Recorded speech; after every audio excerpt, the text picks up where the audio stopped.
இங்க 3 குழந்தைகளை தான் காமிக்கிறாங்க. அவங்க எல்லாருக்குமே ஒரு மாசமான அம்மாவும் இருக்காங்க. அப்போன்னு பார்த்து ஒரு கார்ல கடங்காரன் வந்து உன் புருஷன் எங்கடின்னு கேட்டோனே எனக்கும் உனக்கும் பேச்சு இல்லைன்னு சொல்றாங்க. அப்ப அவங்க அம்மாவும் என்னடா யாரோ வந்திருக்காங்கன்னு பாக்குறாங்க. அப்போ அந்த 3 குழந்தைங்க வந்தோடனே என் பிள்ளை மேல இருந்து கையேடுறா அப்படின்னு சொன்னோடனே இவனும் அப்படிதான் பண்ணுவேன்னு சொல்லிட்டு தள்ளி விட்டுறான்.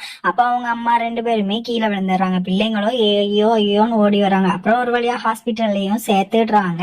ஹாஸ்பிட்டல்ல சேர்த்தும் போது அவன் புருஷனுமே வரான். அவங்களுக்கு 2 ட்வின்ஸ் பேபி பொம்பளை பிள்ளை பிறகு. இவனும் வந்ததும் வராமையுமா அவளை பத்தி தப்பா பேசினோடனே அவனுக்கு அவரது அண்ணன் இருக்கான். அவன் வந்து சண்டை போடுறான். நானே என் பிள்ளைங்களை வளர்த்துக்கிறேன், நீ ஒழுங்கு முடியாத பெயிரு அப்படின்னு சொன்னோடனே அவனுமே பெய்தான் விட்டுட்டு இவளோ கூப்பிட்டு நான் 5 நிமிஷம் தான் உயிரோட இருப்பேன், எனக்கு ஒரு முத்தம் தாங்கன்னு சொல்லி எல்லாருக்கிட்டையுமே கிஸ் வாங்கிட்டு என் பிள்ளைங்க எல்லாரையும் நீ தானே பாத்துக்கணும் அப்படின்னு சொல்லிட்டு அவங்களுமே இறந்தும் போயிடுறாங்க. எல்லாருமே அழுகுறாங்க. இங்க அந்த மூத்த பொண்ணு தான் எல்லாரையுமே அம்மா மாதிரி பாத்துக்கிறாங்க. அந்த பொண்ணுக்கோ படிக்க முடியலையேன்னு ஒரு கஷ்டமா இருக்கு. அவங்க பாட்டி நீயும் படிக்க போறியாமான்னு கேட்டோன்னே என் தங்கச்சியை பார்த்துக்கிட்டு தான் எனக்கு சந்தோஷம்னு சொல்லி அழுதுட்டு இருக்கா கட்டிப்பிடிச்சு. இங்க எல்லாருமே குழந்தைகளுக்கு பேர் வைக்கிற ஃபங்க்ஷன்ல பிஸியா இருக்காங்க. சந்தோஷமா எல்லாருமே சந்தோஷமா அந்த குழந்தைங்க 2 பேருக்குமே வந்து பேர் வைக்கிற ஃபங்க்ஷன்ல இருக்காங்க. அப்போன்னு பார்த்து அவனோட அப்பா 2வது கல்யாணம் பண்ணிட்டு வந்துடுறான். பார்ட் 2க்கு கமெண்ட் பண்ணி சப்ஸ்கிரைப் பண்ணி வச்சுக்கோங்க.